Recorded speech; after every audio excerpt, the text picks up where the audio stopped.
अध्याय 13।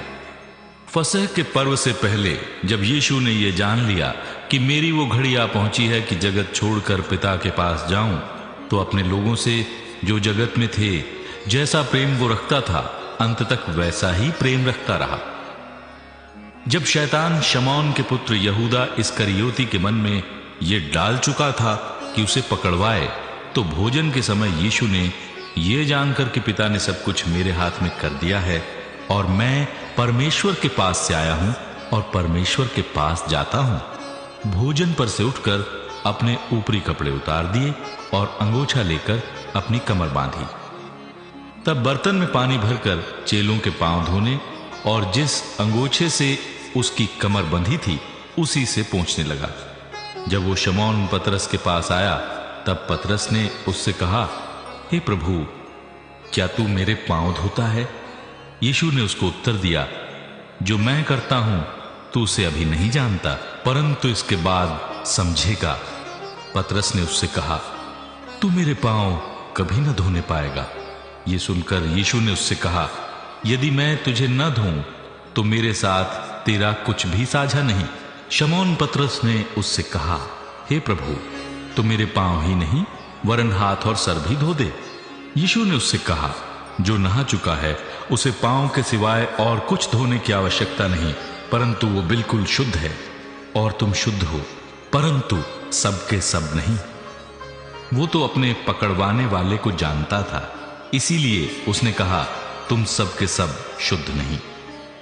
जब वो उनके पांव धो चुका और अपने कपड़े पहनकर फिर बैठ गया, तो उनसे कहने लगा, क्या तुम समझे कि मैंने तुम्हारे साथ क्या किया? तुम मुझे गुरु और प्रभु कहते हो, और ठीक ही कहते हो, क्योंकि मैं वही हूं।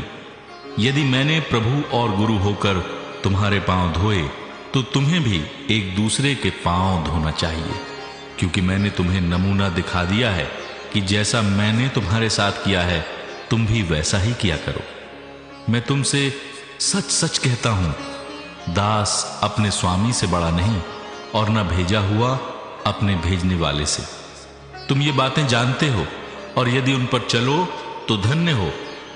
मैं तुम सबके विषय में नहीं कहता, जिन्हें मैंने चुन लिया है उन्हें मैं जानता हूं, परंतु ये इसलिए है कि पवित्र शास्त्र का ये वचन पूरा हो, जो मेरी रोटी खाता है उसने मुझ पर लात उठाई। अब मैं उसके होने से पहले तुम्हें जताए देता हूं कि जब ये हो जाए तो तुम विश्वास करो कि मैं वही हूं। मैं तुमसे सच सच कहता हूं कि जो मेरे भेजे हुए को ग्रहण करता है वो मुझे ग्रहण करता है, और जो मुझे ग्रहण करता है वो मेरे भेजने वाले को ग्रहण करता है।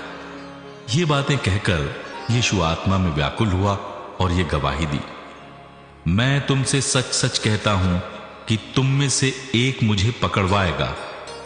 चेले संदेह से कि वो किसके विषय में कहता है एक दूसरे की ओर देखने लगे। उसके चेलों में से एक, जिससे यीशु प्रेम रखता था, यीशु की छाती की ओर झुका हुआ बैठा था। शमौन पतरस ने उसकी ओर संकेत करके उससे पूछा, बता तो वो किसके विषय में कहता है? तब उसने उसी तरह यीशु की छाती की ओर झुके हुए उससे पूछा, हे प्रभु, वो कौन है? यीशु ने उत्तर दिया, जिसे मैं ये रोटी का टुकड़ा डुबाकर दूंगा वही है। और उसने टुकड़ा डुबाकर शमौन इस्करियोती के पुत्र यहूदा को दिया। टुकड़ा लेते ही शैतान उसमें समा गया। तब यीशु ने उससे कहा, जो तू करता है तुरंत कर। परंतु बैठने वालों में से किसी ने न जाना कि उसने ये बात उससे किस लिए कही। यहूदा के पास थैली रहती थी, इसलिए किसी किसी ने समझा कि यीशु उससे ये कह रहा है कि जो कुछ हमें पर्व के लिए चाहिए वो मोल ले, या ये कि कंगालों को कुछ दे। अतः वो टुकड़ा लेकर तुरंत बाहर चला गया, और ये रात्रि का समय था। जब वो बाहर चला गया तो यीशु ने कहा, अब मनुष्य के पुत्र की महिमा हुई है और परमेश्वर की महिमा उसमें हुई है। यदि उसमें परमेश्वर की महिमा हुई है तो परमेश्वर भी अपने में उसकी महिमा करेगा और तुरंत करेगा। हे बालकों, मैं और थोड़ी देर तुम्हारे पास हूं, फिर तुम मुझे ढूंढोगे, और जैसा मैंने यहूदियों से कहा जहां मैं जाता हूं वहां तुम नहीं आ सकते, वैसा ही मैं अब तुमसे भी कहता हूं। मैं तुम्हें एक नई आज्ञा देता हूं कि एक दूसरे से प्रेम रखो। जैसा मैंने तुमसे प्रेम रखा है, वैसा ही तुम भी एक दूसरे से प्रेम रखो। यदि आपस में प्रेम रखोगे तो इसी से सब जानेंगे कि तुम मेरे चेले हो। शमौन पतरस ने उससे कहा, हे प्रभु, तू कहां जाता है?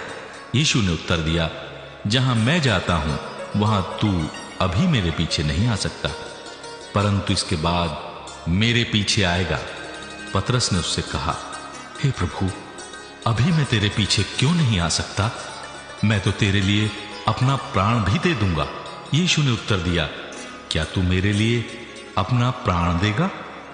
मैं तुझसे सच सच कहता हूं कि मुर्ग बांग न देगा जब तक तू 3 बार मेरा इनकार न कर लेगा।